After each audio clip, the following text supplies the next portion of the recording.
जय जगन्नाथ जय जगन्नाथ जय जगन्नाथ।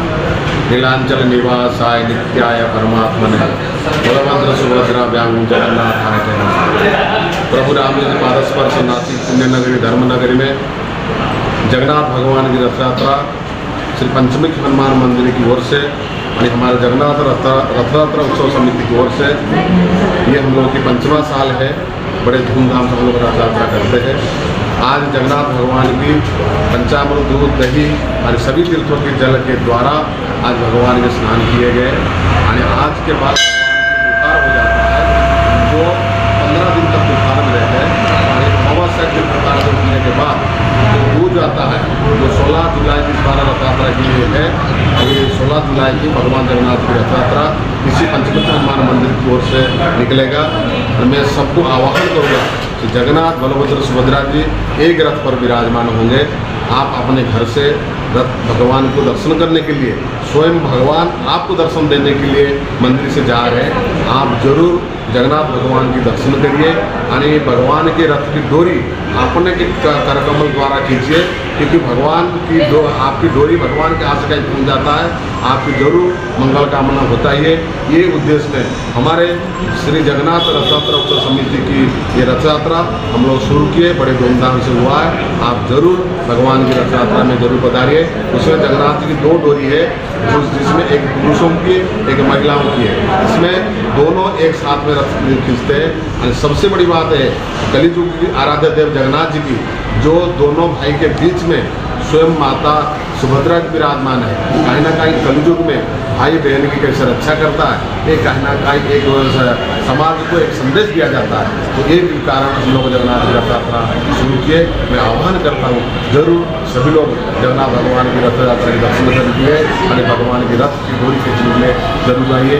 जय जगन्नाथ जय जगन्नाथ जय जगन्नाथ। नमस्कार, मी चिन्मय उदगीरकर। जग चालवणारे जगाचे अधिष्ठाते जगन्नाथ यांची पुरीमध्ये यात्रा निघते। ती जगभरात अतिशय प्रसिद्ध आहे आणि या यात्रेत जगभरातून लाखो करोडो भाविक येत असतात, जगन्नाथाचा रथ ओढत असतात। आपण एक म्हण ऐकले की जगन्नाथाचा गाडा ओढणं आणि यासाठी अनेकांचे हात लागत असतात। या नाशिकमध्ये पुढच्या वर्षी असाच एक जगन्नाथाचा खूप मोठा सोहळा होणार आहे, जागतिक सोहळा ज्याला कुंभमेळा असं आपण म्हणतो। सिंहस्थ कुंभमेळा सुरू होणार आहे आणि त्यानिमित्ताने गोदावरी आई अविरल निर्मल वाहती करण्यासाठी आणि आपला ब्रह्मगिरी हरित करण्यासाठी, आपलं नाशिक हरित करण्यासाठी एक खूप मोठा सहकार्याचा, एक खूप मोठा सामूहिक प्रयत्नांचा एक गाडा आपल्याला ओढावा लागणार आहे। जगन्नाथाचंच ते अधिष्ठान आहे आणि हे आपल्याला करायचंच आहे।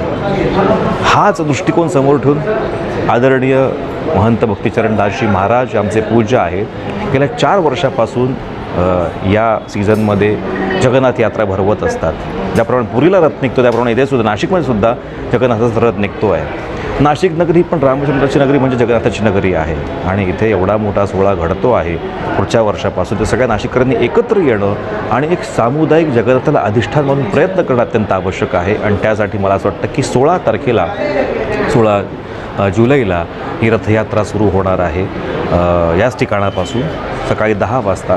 तर सगळ्या नाशिककरांनी एकत्र यायचं आहे कारण संत शासन समाज जेव्हा एकत्र येतात तेव्हाच कुंभ घडत असतो आणि कुंभ घडण्यासाठी हा जगन्नाथाचा गाडा जो आहे तो एकत्र सामुदायिकरित्या ओढणं अत्यंत महत्त्वाचं आहे।